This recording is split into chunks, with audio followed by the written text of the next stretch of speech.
On November 20th, 1943, on a small coral island in the Pacific called Tarawa, a Japanese defender crouched inside a concrete pillbox, watching United States Marines wade toward him through chest-deep water. 600 yards of open ocean, no cover, machine guns tearing into them from 3 sides. He pulled out a small notebook. He had, at most, a few hours left to live. He wrote one sentence: "Men were falling everywhere."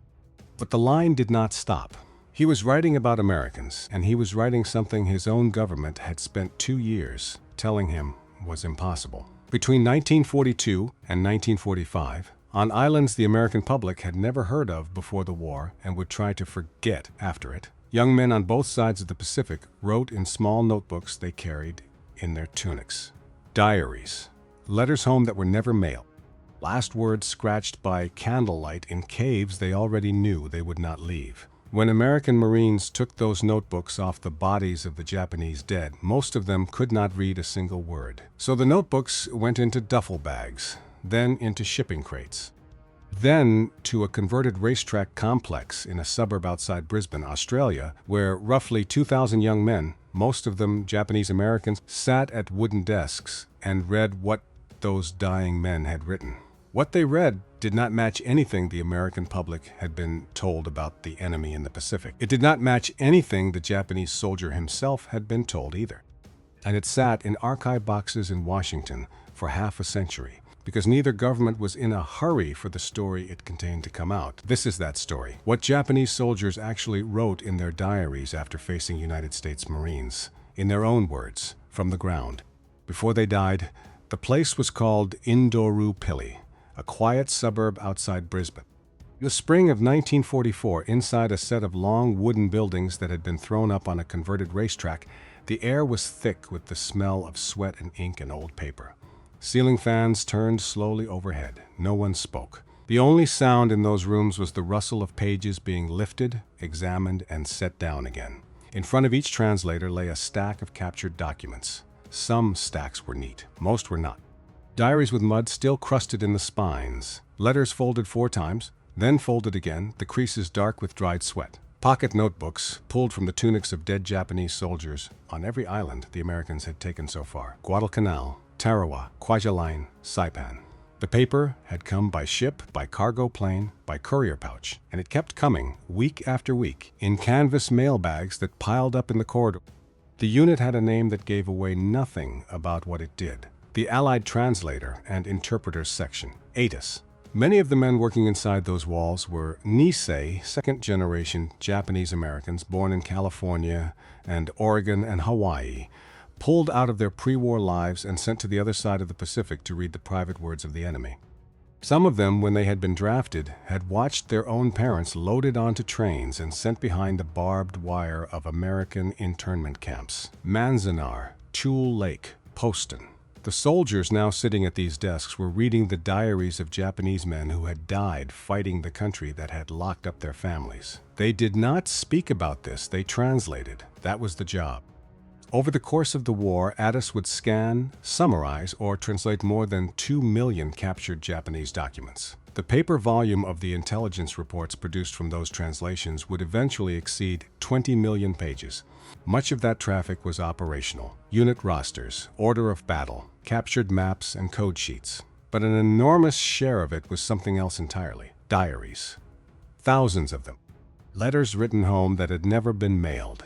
Pocket notebooks kept under orders, and pocket notebooks kept in secret from the men's own officers. Private words, last words. Words written by men who did not know they were writing to us. As the translators worked through stack after stack, month after month, a pattern began to appear on the pages. A pattern the men at their desks began to notice, first quietly, in glances across the room, and then in formal reports that traveled up the chain to headquarters. Whenever the Japanese writer had met United States Marines in close combat, the pages tilted the same way. The tone shifted, the handwriting shook. The language reached for something that Japanese military writing had never prepared it to describe. Something had gone wrong on those islands, something the Japanese soldier had not been told to expect. And in the last months of his life, in the hours before a Banzai charge, in the days inside a cave that would become his grave, he had tried with a pencil and a small notebook and the language of home to write down what he was seeing. To understand what a dying man would write in a cave above a coral ridge in the autumn of 1944, we have to begin 3 years earlier in a room in Tokyo in the summer of 1942. A confident, absolute prediction made by men who had never seen a United States Marine and who were entirely certain that they knew exactly what one was. The prediction was made by Colonel Kiyonao Ichiki. He was 50 years old, small, hard-eyed, a career infantry officer with a reputation for aggressiveness. He commanded a formation called the Ichiki Detachment, built around the 28th Infantry Regiment. The unit had been trained for the capture of Midway Island. When that operation was canceled after the naval catastrophe of early June 1942, Ichiki and his men were left waiting, restless, wanting a fight. In August of that same year, the fight came. The United States 1st Marine Division landed on Guadalcanal and seized the half-finished airstrip the Japanese had been building there. Imperial General Headquarters ordered Ichiki south to take it back. The staff officers in Tokyo gave him their best assessment. Japanese intelligence estimated the American force on Guadalcanal at roughly 2,000 men, green troops, lightly dug in, overextended by their own supply lines. The kind of enemy that a determined night attack delivered with speed and shock would break within hours. Ichiki was given a first echelon of about 900 men and ordered to attack immediately. He did not wait for the rest of his regiment. He did not want to. The actual size of the American force on Guadalcanal at the time of Ichiki's attack was closer to 11,000. Ichiki never learned this.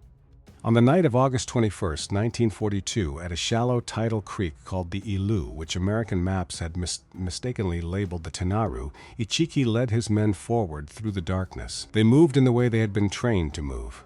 Fast, silent, bayonets fixed.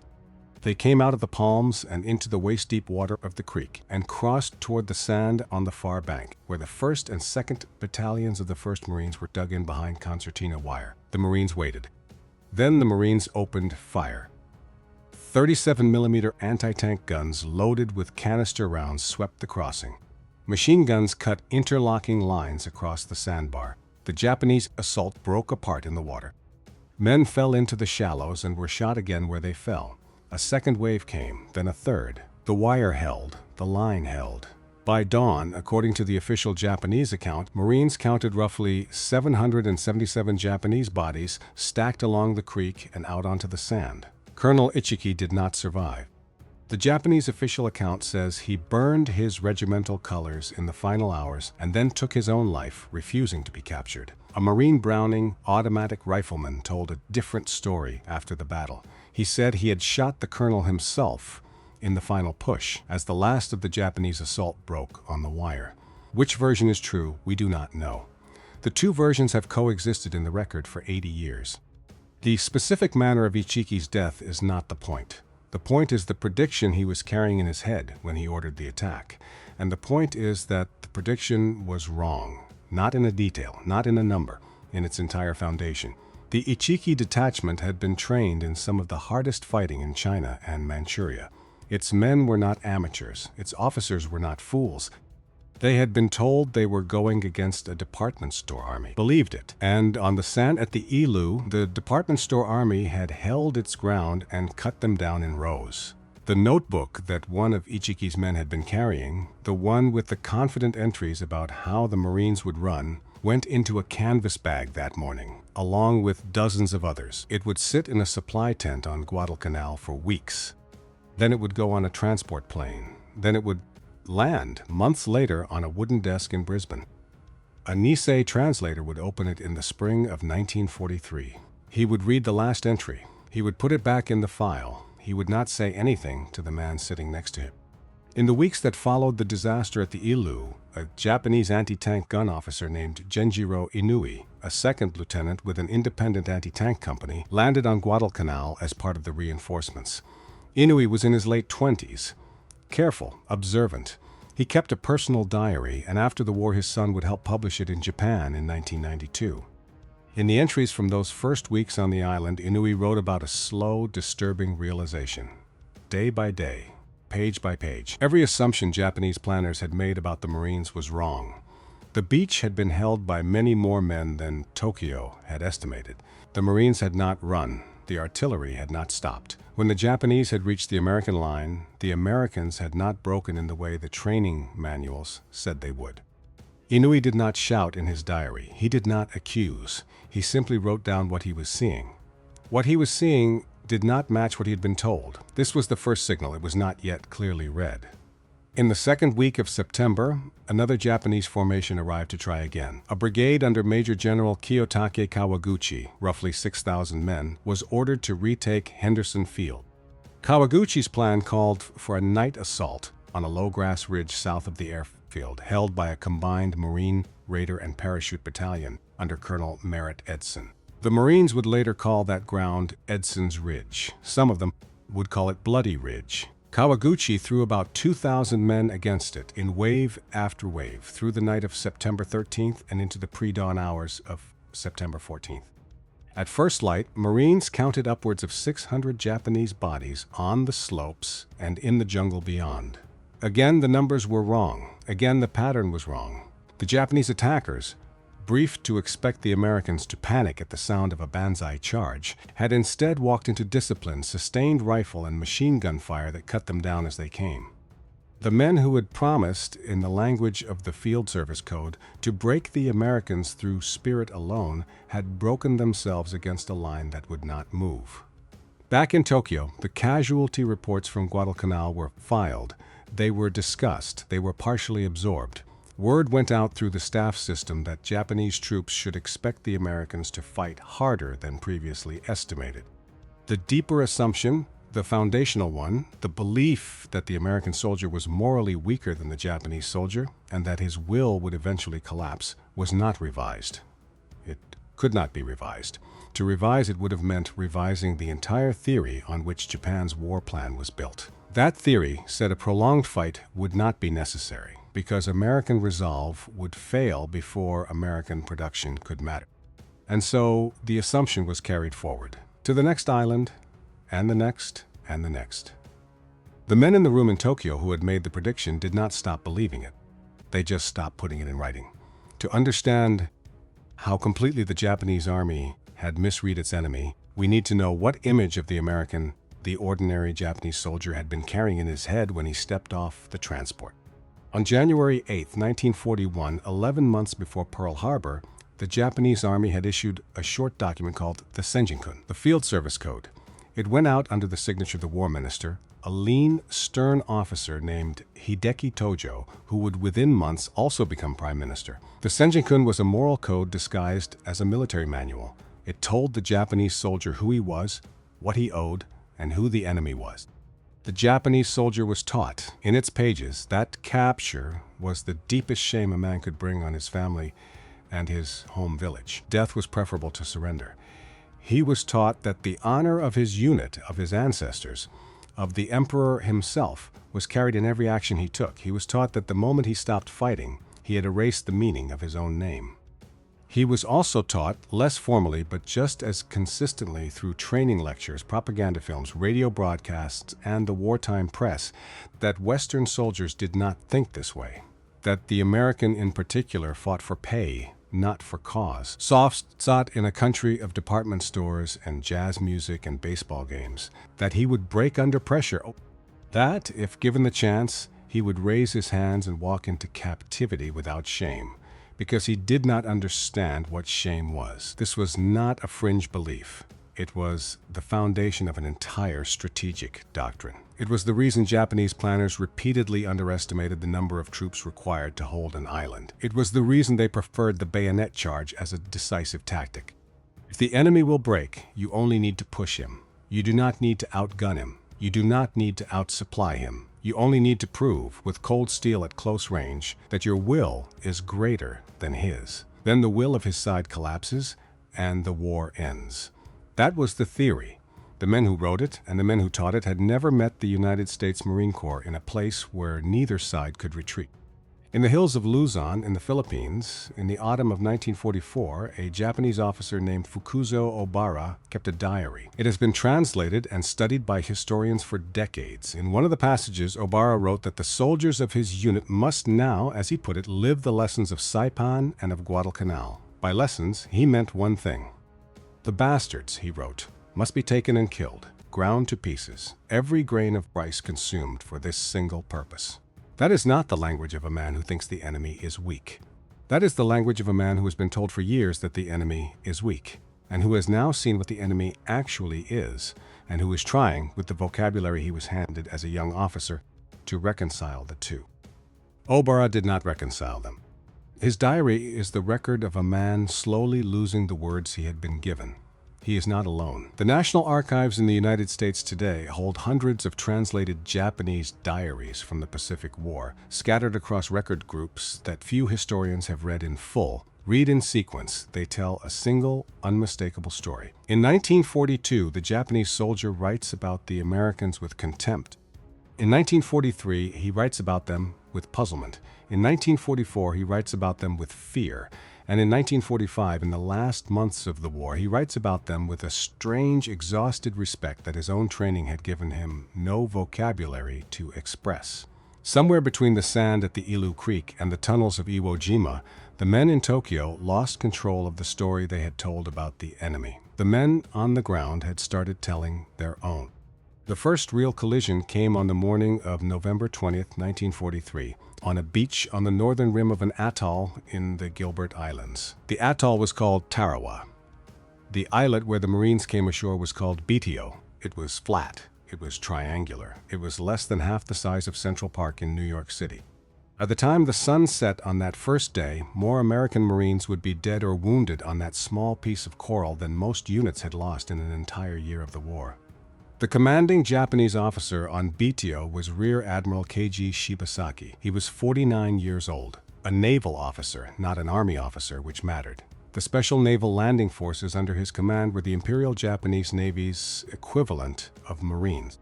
They were tough, well-trained, and they were dug into positions that Shibasaki himself had spent months designing. He had, in his personal assessment, prepared Betio as a fortress. He had 14 coastal defense guns. 4 of them were large-caliber guns, purchased from British Vickers back during the Russo-Japanese War, set now in concrete bunkers with steel doors. He had pillboxes roofed with palm logs and coconut matting layered over the wood, an old trick that let bullets deflect off the springy surface rather than punch through. He had rifle pits sighted into overlapping fields of fire so that any advance across the beach would cross at least 3 of them at once. He had a garrison of about 4,800 men, counting the 3rd Special Base Force, the 7th Sasebo Special Naval Landing Force, pioneer detachments, and Korean laborers pressed into service to build the defenses. He had, according to accounts recorded after the battle, declared that 1 million men could not take Tarawa in 100 years. He was wrong by more than 1 order of magnitude. The 2nd Marine Division came in through a gap in the coral reef on a rising tide that never actually rose. American planners had misread the tidal charts. The Higgins boats, riding low with Marines and equipment, grounded on the reef 600 yards from shore. The Marines had to climb out into chest-deep water, and then they had to walk. They walked to 600 yards through open water with no cover into the mouths of Shibasaki's guns. You can find the film footage of it in the National Archives if you look. The men wading forward in a slow line, rifles held above their heads, backpacks soaked. Every few seconds, another one falling forward into the water and not standing back up. The Japanese defenders in the pillboxes watched them come. They had been told, in the same field service code and the same training pamphlets and the same officers' briefings, that this kind of assault was not sustainable, that men could not walk into fire like that. That the American soldier, trained in comfort, would break within the first 100 yards of open water and turn back. They watched, and the Marines did not turn back. They kept walking. Admiral Shibasaki did not live to see what came next. He was killed early on the first day of the battle. Some accounts say it was during a naval bombardment on his command bunker. Some say it was during an attempt to move his headquarters as the American shells walked toward his position. The exact moment is not recorded. What is recorded is that the man who had said Tarawa could not be taken did not survive to see the second day of the fight for it. Across 76 hours, almost the entire Japanese garrison of Peleliu died. When the fighting ended, only 17 Japanese soldiers were taken alive. 129 Korean laborers, most of them non-combatants who had been forced to build the defenses, surrendered when Marines reached their positions. Everyone else was dead. On the American side, roughly 1,000 Marines and Navy corpsmen were killed.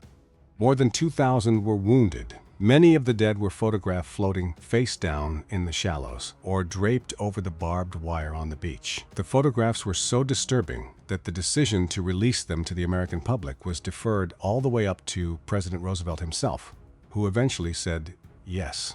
The American people, he said, needed to see what winning this war looked like. There is a second story inside Tarawa. It is on the pages of paper that Marines recovered from the pillboxes after the shooting stopped. Inside a Japanese bunker on Red Beach 2, translators attached to the 2nd Marine Division pulled fragments of a diary from the tunic of a defender. The handwriting was hurried. The ink had run in places where seawater had reached it, but the writing was legible. And according to the official Marine Corps historical monograph F on the battle, one line stood out. Men were falling everywhere, but the line did not stop. He was writing about the Marines wading through the water. He had been trained to expect what an assault force did when it was hit that hard at the waterline. He was expecting a pause, he was expecting a reformation, he was expecting the enemy to reconsider. That was what the field manual said. That was what modern armies did, and the enemy in front of him was not doing it. Read that fragment carefully. The Japanese defender was not praising American bravery. He was not admiring American skill. He was writing something colder than that. He was writing a diagnosis. He was saying, in the last hours of his life, that the men coming across the water at him had somehow forgotten that retreat was a thing that human beings did. In his training, that was not a compliment. In his training, that was how a medieval army fought. That was how men fought, who had decided, for reasons the writer could not name, that the ground behind them no longer existed. This is the first place in the archival record where you can see it happen. The moment when a Japanese soldier, with a pencil and a small notebook and only hours left to live, wrote down that the enemy in front of him was not the enemy his own government had described. The writer did not live long enough to work out what the enemy actually was. That work would take 3 more years and thousands more pages, written in a dozen different caves, on a dozen different islands, by men whose names, in most cases, we will never know. There is something here that does not fit the story we were told about the Pacific War. We were told that the Japanese soldier fought to the last man because he was a fanatic, because he had been indoctrinated, because he could not surrender. And all of that is partly true, but the diaries, taken as a whole, show something harder to absorb. Most of these men were not fanatics. They were school teachers, they were rice farmers, they were clerks in provincial offices and fishermen from villages along the inland sea and sons of small shopkeepers in Osaka and Nagoya. They had been conscripted in the last 2 years of the war. Many of them had been handed a rifle they had barely fired. Some of them wrote in their diaries about their mothers. Some of them wrote about the taste of rice from home, which they had not eaten in months. Some of them wrote about a girl who had given them a small charm to wear around the neck for luck before they shipped out. They were ordinary men, writing in ordinary language, describing an encounter with something that was not ordinary. The least we owe them now, 80 years later, is to read what they actually wrote without flattening it into a cartoon. If that matters to you, if telling this history honestly matters, a like on this video keeps the channel alive and lets the algorithm carry it to the people who need to hear it. 7 months after Tarawa, in June of 1944, the 2nd and 4th Marine Divisions, together with the Army's 27th Infantry Division, landed on the western beaches of an island called Saipan in the Mariana Chain. Saipan was not Tarawa. It was not a flat coral atoll where a man could see the whole battlefield from one end to the other. Saipan was a volcanic island, 47 square miles of it, a central spine of mountains rising to more than 1,500 feet. A network of caves and ravines and sugarcane fields that made the island impossible to map from the air. And unlike Tarawa, Saipan contained tens of thousands of Japanese civilians. sugar workers mostly, and their families. Wives, children, grandmothers. The fighting would be different here. The diaries would be different. The confusion inside the diaries would deepen. The senior army commander on Saipan was Lieutenant General Yoshitsugu Sato. He was 54 years old. His 43rd Division formed the core of the ground defense. In the first days after the landings, the diaries taken from his men still carried the old confidence.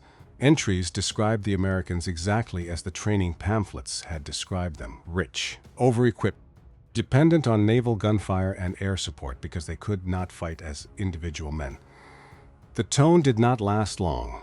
Within a week, the entries began to shift. Writers noted that the Americans were advancing in ways they had not expected. Small groups of Marines were slipping around Japanese strong points instead of throwing themselves at them. Tank and infantry teams were coordinating in patterns that suggested the men at the bottom of the American chain of command, the sergeants and corporals and lance corporals.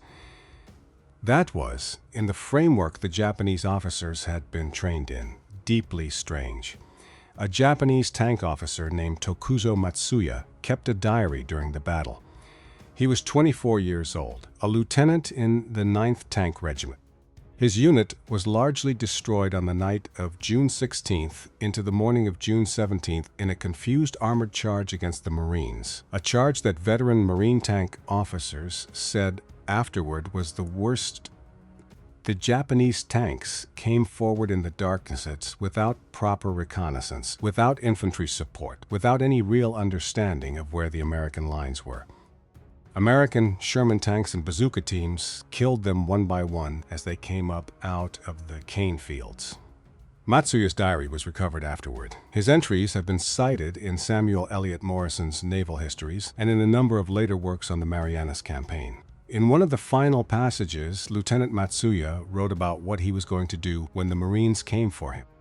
"I will take out my sword and slash and slash and slash at him, as long as I last, thus ending my life of 24 years. Read that line and listen for what is not in it. There is no rage. There is no shout of defiance. There is only exhaustion and acceptance."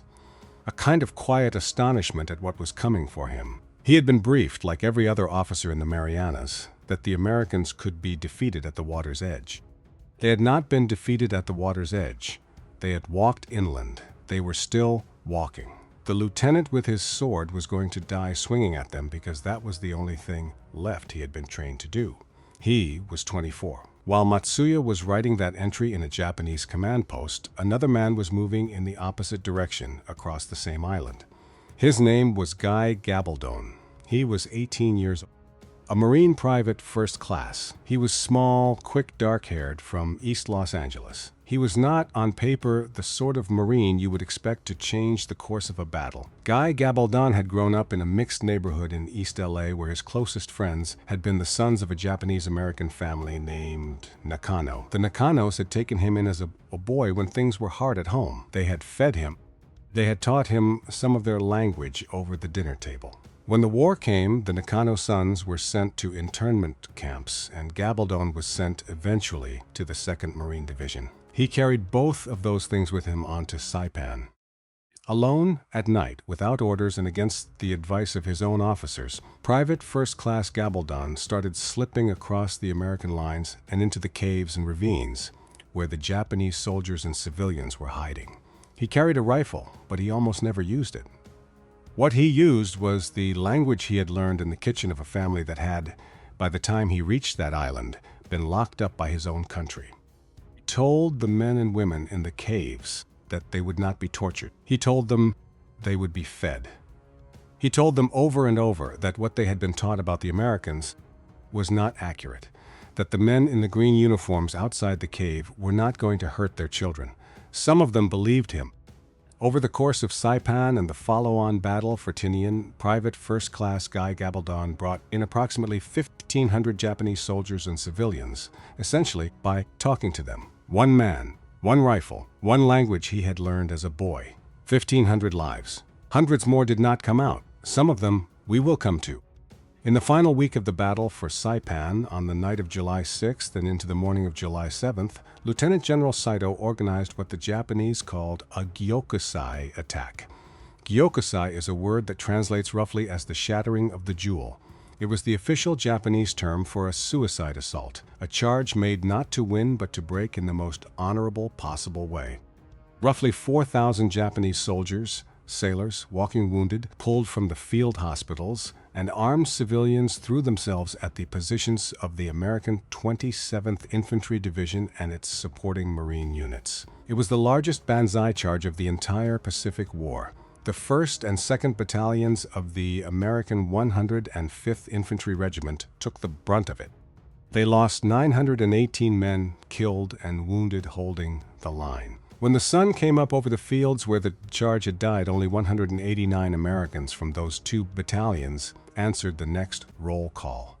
The line held. The charge was broken. The Marines and soldiers at the front had done exactly what their training had implied they would do if the fight ever came to this. They had stood. They had fired until their barrels burned and the bluing came off in flakes. They had fixed bayonets. When they ran out of ammunition, they used rifle butts and entrenching tools. They used their hands. When it was over and the field in front of them was carpeted with Japanese dead, they held that ground and waited for the next thing to come at them. What happened over the next 2 days on the northern cliffs of Saipan is one of the hardest things in the American record of the war. It is one of the reasons this story has to be told carefully. It is also the moment where the true cost of the lie the Japanese government had been telling its people became visible to the world. The place was called Marpi Point. It was a set of cliffs at the northern end of the island, dropping straight down into the sea. Robert Sherritt was there. He was a war correspondent for Time magazine, 35 years old. He had covered Tarawa. He would cover Iwo Jima. He was as experienced a combat reporter as the American press had. He watched what happened at Marpi Point from a destroyer offshore. He watched Japanese families walk calmly to the edge of the cliff and drop. He watched mothers holding infants jump. He watched fathers push their sons off the rocks and then follow them down. He watched in the water below American Marines in landing craft try to save the people who were falling. He watched Marines throw ropes. He watched them shout in broken Japanese for people to stop. He watched them dive into the water after children. He watched and he wrote what he saw. His dispatch ran in Time in August of 1944 under a title that would sit uneasily in the American mind for a generation: The Nature of the Enemy. The dispatch shocked American readers more deeply than any combat photograph of the war, because it did not show what the Americans had done to the enemy. It showed what the Japanese government had told the enemy the Americans were going to do to them. The families who jumped from Marpi Point had been told by imperial propaganda broadcasts and by the officers in their own villages that the American Marines coming ashore would rape their daughters, would bayonet their infants, would torture their fathers to death slowly and for sport. They had been told this over and over, on the radio and in printed leaflets and in speeches at rallies. When the Americans landed and the American shells started walking up the island, the families had believed what they had been told. They believed it so completely that they killed their own children rather than let those children fall into American hands. The Marines in the landing craft below the cliffs were trying to save them. If you were born in the 1950s or early 1960s, you may have grown up in a house with a man who came back from those islands. A father, an uncle, a neighbor 2 doors down who mowed his lawn on Saturdays and never once mentioned the Pacific. If you tried to ask him, he would change the subject. He was not being cold, he was being kind. He did not want to put in your head what was in his. If you are watching this now and he is gone, and you wish you had asked one more question, you are the reason this channel exists. The men who came home did not want to talk about it. The men who did not come home wrote it down. What they wrote, on both sides, is the closest thing we will ever get to sitting at that kitchen table one more time and finally hearing the answer. Somewhere in that same converted racetrack in Brisbane in the summer of 1944, a young translator whose parents were behind wire at Manzanar opened a fresh diary from Saipan. The handwriting on the last page was almost illegible. He read it slowly. Then he put down his pencil and got up and walked outside for a cigarette. Some of them you did not translate right away. By August of 1944, in a room in Tokyo, the Japanese General Staff met to discuss what Saipan had cost them. The numbers were not survivable. Nearly the entire garrison of Saipan was dead. The tank regiments were gone. The 43rd Division was gone. Lieutenant General Saito was gone. He had committed suicide in a cave near Marpi.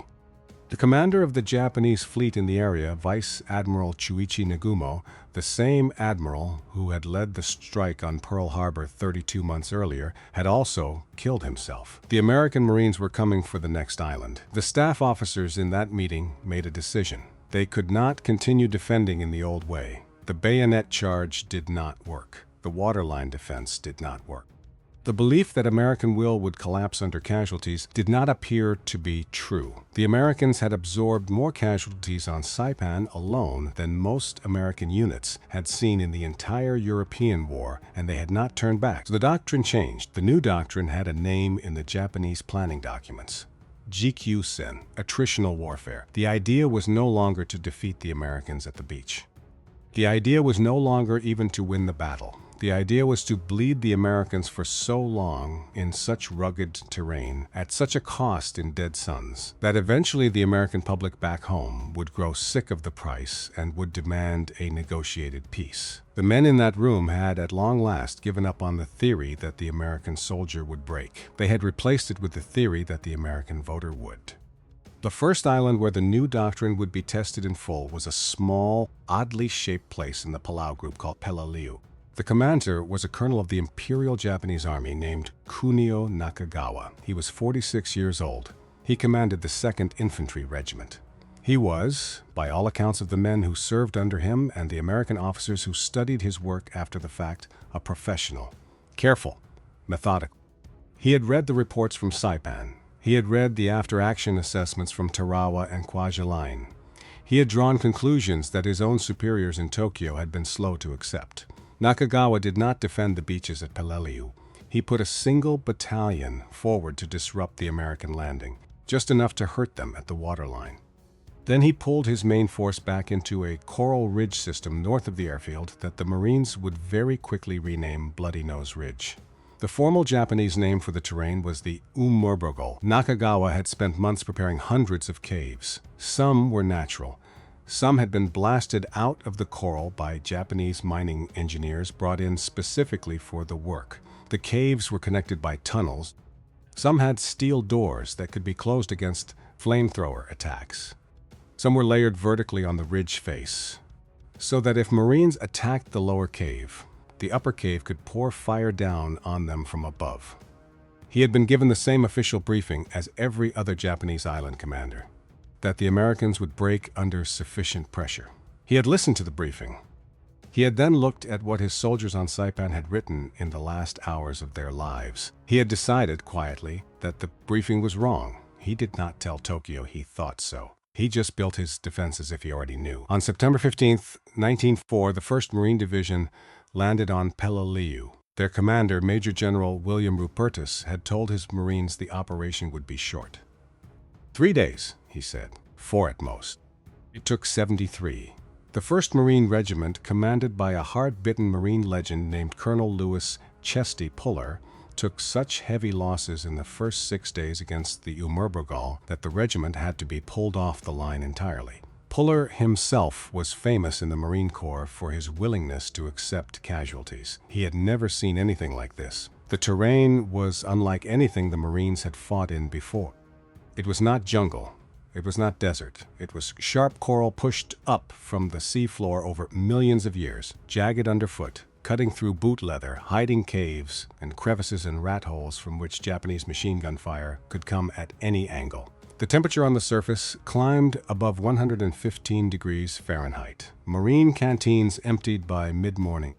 Water brought up in oil drums arrived tasting of petroleum and gave the men violent dysentery. Inside the caves above them, in the pauses between American assaults, the men under Colonel Nakagawa's command were writing. Their diaries have been studied by Japanese and American historians for decades. The tone by this point in the war was no longer the tone of Guadalcanal or even of Saipan. The old contempt was gone. The puzzlement was gone.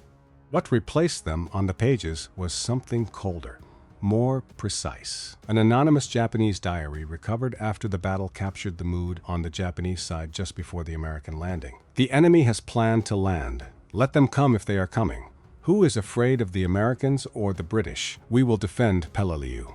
Within 2 weeks of that entry, the tone in Japanese diaries from the same unit had changed completely. Captured passages described listening to the Marines working below the caves at night. The Marines were not shouting. They were not wasting ammunition. They were digging. They were sandbagging their positions. They were running wire. They were preparing for the next day the way, as one Japanese writer noted with a strange, respectful note in his handwriting, Japanese engineers prepared for a siege. There is a Japanese word that appears again and again in the Peleliu-era diaries. Post-war Japanese scholars of soldier writing have identified it as one of the most important recurring terms in the entire archive of Pacific War soldier documents. The word is Kakugo. It is usually translated as resolution, or settled determination, or the acceptance of what is coming. Writers reached for it when they understood that the fight in front of them had no way out. The word does not belong to the vocabulary of victory. It belongs to the vocabulary of men who have done the math and who continue on anyway. In the Peleliu diaries, Kakugo appears in the writers' descriptions of themselves. Then, for the first time in the entire archival record of the Pacific War, Kakugo begins to appear in the Japanese writers' descriptions of the Americans they are facing. That is the moment. That is the pivot. A Japanese soldier dying in a cave reached for the highest word his own culture had for the acceptance of death and applied it not to himself, but to the Marines below him. He had come to see in the last hours of his life that the men coming for him had made the same peace with death that he had made, and that neither of them was going to walk off that ridge. By the middle of October 1944, Colonel Nakagawa was down to about 1,150 men. He had inflicted casualties on the 1st Marine Division at a rate that had shocked the American High Command. Admiral William Halsey visited the island at the end of September for a brief inspection and was nearly killed by a Japanese mortar barrage during his tour near the Umurbogal. The 1st Marine Division was withdrawn after suffering roughly 6,500 casualties across its regiments and replaced by the United States Army's 81st Infantry Division. Peleliu was not declared secure until November 27, 1944. 2.5 months of grinding cave-by-cave combat, at a cost that even the men who had planned the operation could not really justify afterward. Of the roughly 10,000 Japanese defenders, only a small number were taken prisoner. Most of those were Korean laborers. Colonel Nakagawa was not among them. In the last days, he burned his regimental colors. He destroyed his command papers.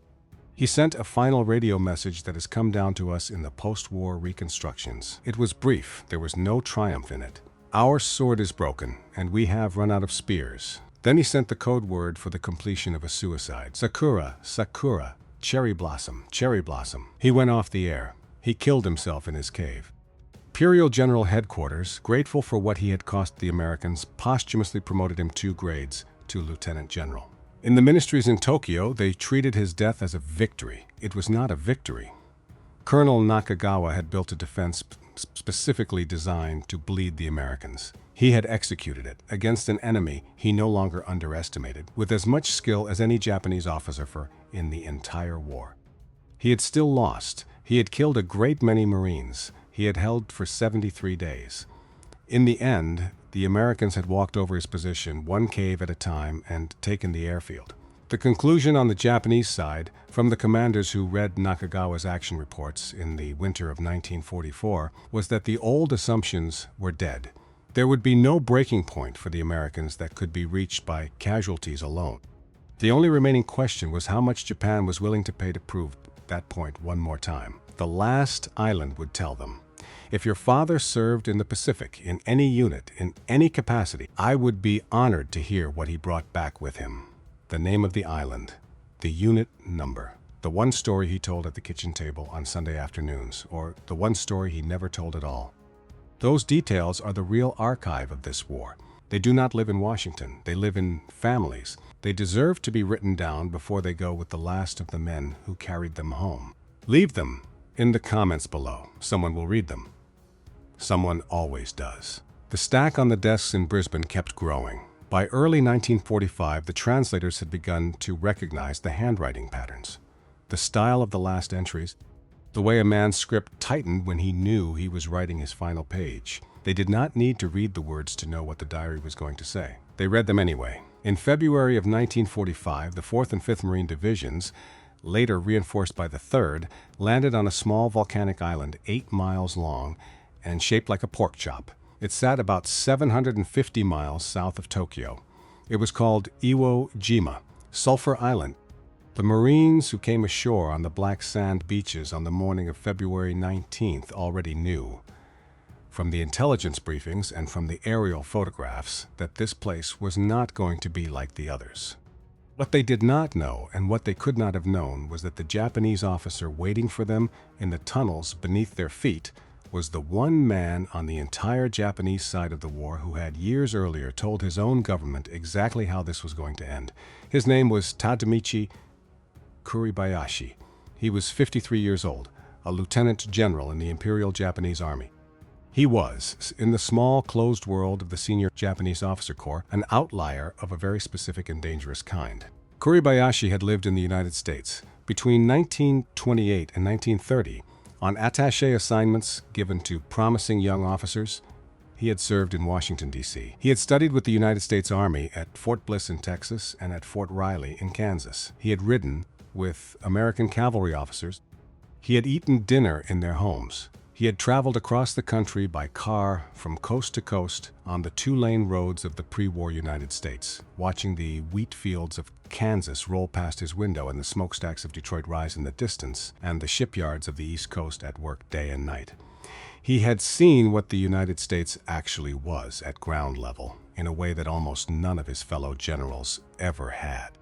He had written it down in letters home to his wife, whose name was Yoshi, and in later conversations with his own chief of staff that were reconstructed after the war. Kuribayashi said the same thing over and over, in different words, in different registers. But it always came back to one sentence. The United States, he wrote, was the last country in the world with which Japan should fight. He wrote this before the war started.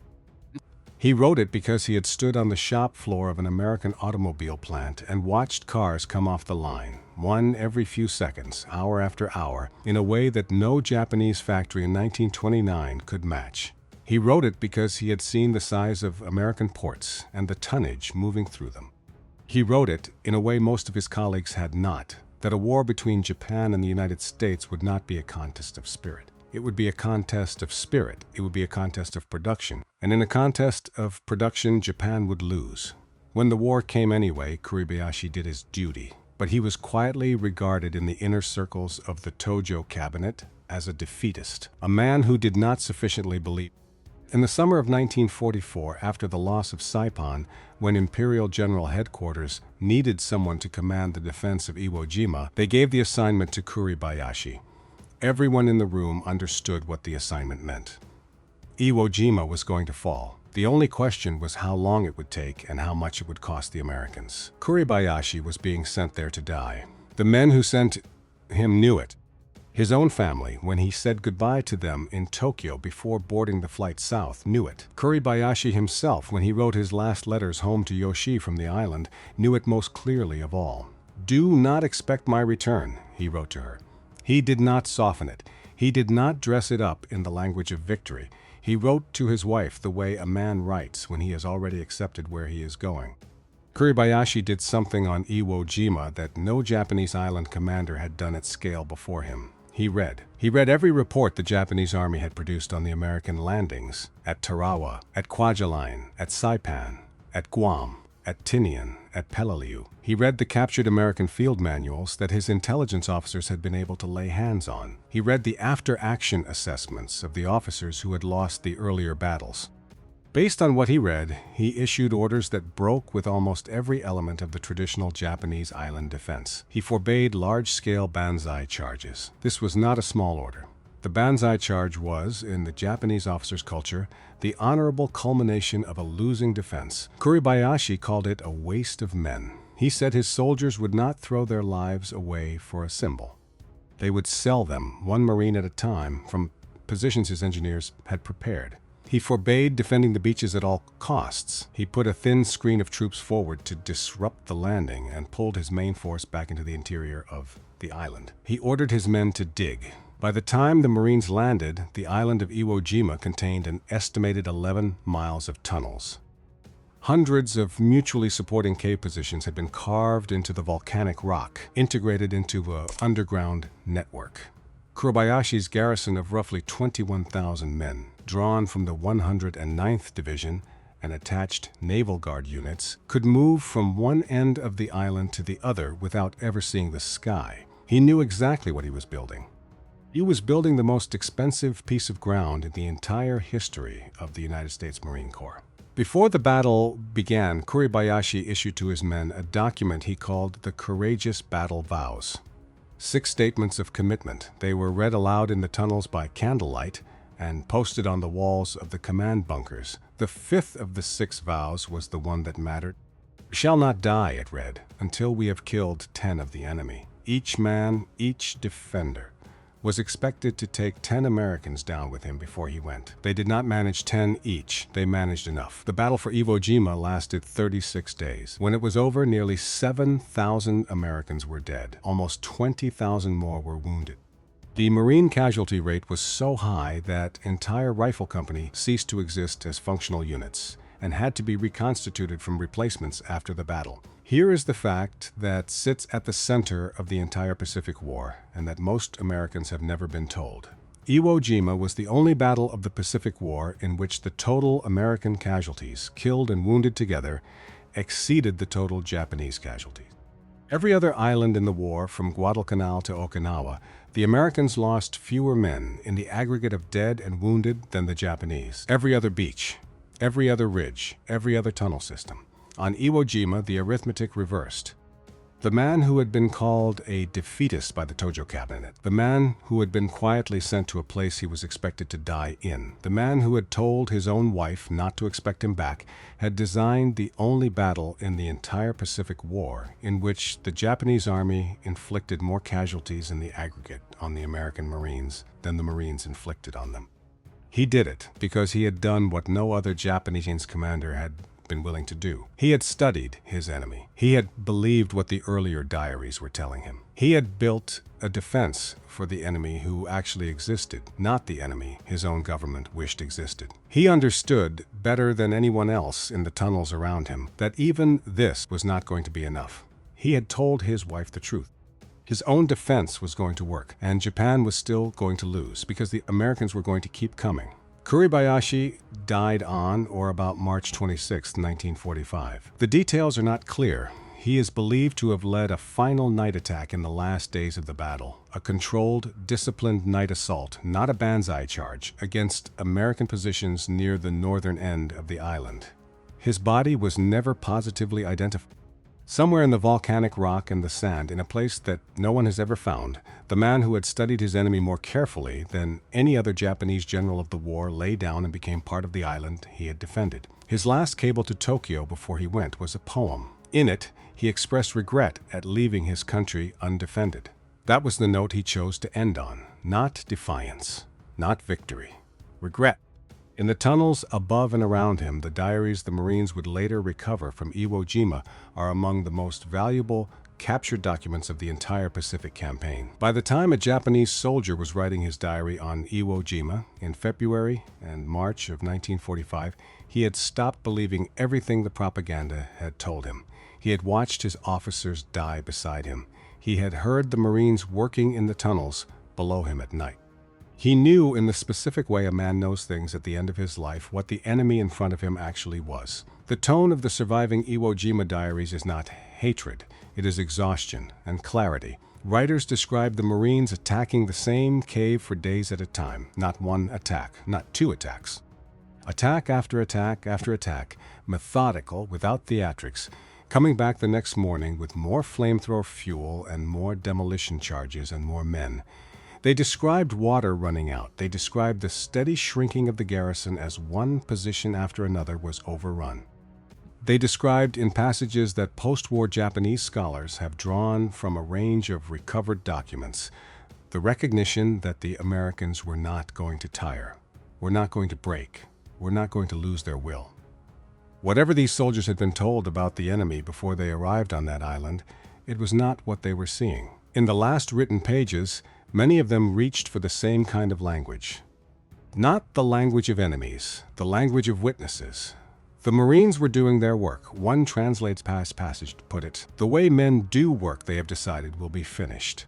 That is not a description of an enemy. That is a description of something the writer had come to understand about the men who were about to kill him. The diaries we have from Iwo Jima did not, for the most part, survive their authors. They were recovered by Marines from the bodies in the caves and handed up the chain to the Joint Intelligence Center of the Pacific Ocean areas. They are today scattered across the record groups of captured Japanese materials at the National Archives in Washington. They were never quoted in American wartime propaganda because the American public of 1945 was not looking for complications. It was looking for victory. It was looking for a clean enemy. The American public did not want to know that the men dying in those caves were also writing about their mothers, about the taste of rice from home, about the rain outside. In the last pages, about a respect for the Marines below them that their own training had given them no words to feel. They wrote those pages. The pages survived. They are part of what those men left us. There is one more thing worth knowing before this ends. Many of the diaries and letters and personal items that were recovered from Japanese soldiers across the Pacific Islands, the letters that were never mailed home, the notebooks in the pockets of the dead, the small good luck flag signed by families and friends before a young man shipped out, did not end their journey in the archive boxes in Washington. Some of them are 80 years later being carried home. There is an organization in the United States called the Obon Society. It is small, it is quiet, it works largely on donated time. Since it was formally established in 2009, it has spent years locating the families of Japanese soldiers who died in the Pacific War and returning to them the personal items that were taken off the bodies of their fathers and grandfathers by young American Marines and soldiers on islands like Saipan and Peleliu and Iwo Jima. Men who kept those items for decades in footlockers in attics in Ohio and Pennsylvania and California, and whose sons and daughters, going through their father's effects after the funerals, did not know what to do with the small handwritten book in Japanese, or the folded silk flag with the red sun in the center that had been sitting there since 1945. The Obon Society finds the families. They match a name on a flag or a diary to a family register in a village in Kagoshima or in Hokkaido. They contact a grandson who had grown up hearing that his grandfather had died somewhere in the Pacific, that no body had ever come home, that no letters had ever come home, that no one knew where. And they returned to that grandson the small handwritten item his grandfather had carried in his tunic on the day he died. By the mid-2020s, the Obon Society had returned more than 500 such items to Japanese families. The Marines, the children of the Marines, the grandchildren of the Marines, are now the ones carrying those last words home. 80 years after the men on the two sides of those battles killed each other on the black sand and the coral, the descendants of the men who won that war are the ones giving Japanese families back the last thing their fathers wrote. There is no propaganda that captures this. There is no monument for it. There is only the quiet work of it being done in offices and mailrooms in the United States and being received in kitchens and family shrines in Japan, one notebook at a time, one name at a time, one life at a time. That is what those diaries turned into. So here is what the diaries actually said when you take them as a whole. Across 3 years, across a dozen islands, across a vast body of translated material. They said that the Japanese soldier, briefed for years by his own government that the American was soft and would break, had met the United States Marine and had been forced to revise everything he had been told. They said that the shock was not the equipment, although the equipment surprised him. It was not the air power, although the air power terrified him. It was the men themselves. The Marines did not fight the way Japanese doctrine said Western soldiers fought. They moved forward in small groups without visible orders. They kept coming after taking casualties that the defenders' training had assumed would stop any unit. They dug in at night instead of drinking or shouting. They treated combat as work. They treated each pillbox as a specific problem to be solved, not a moral test. They were not They were not, in the words the diarists eventually reached for, driven by propaganda of their own. They were men who had decided that the job in front of them would be finished, and who were prepared to spend whatever it took to finish it. That is what the diaries said. The Japanese soldier of the Pacific War was not, on average, a less skilled warrior than the American Marine. He was often, man for man, more tactically patient. He was almost always more familiar with the terrain. In many cases, he had been in uniform longer and had seen more combat than the 18 and 19-year-old Marines coming ashore against him. He had a cultural framework that made him willing to die rather than surrender. And this willingness should not be dismissed as simple fanaticism. It was its own kind of discipline. It cost the Marines dearly. What the Japanese soldier did not have was the thing his diaries eventually, slowly, reluctantly acknowledged. He did not have an opponent who could be defeated by shock alone. He did not have an opponent whose will collapsed in the face of high casualties. He did not have an opponent who believed that retreat was a live option once the beach was taken. He had instead an opponent he had been told he would not have.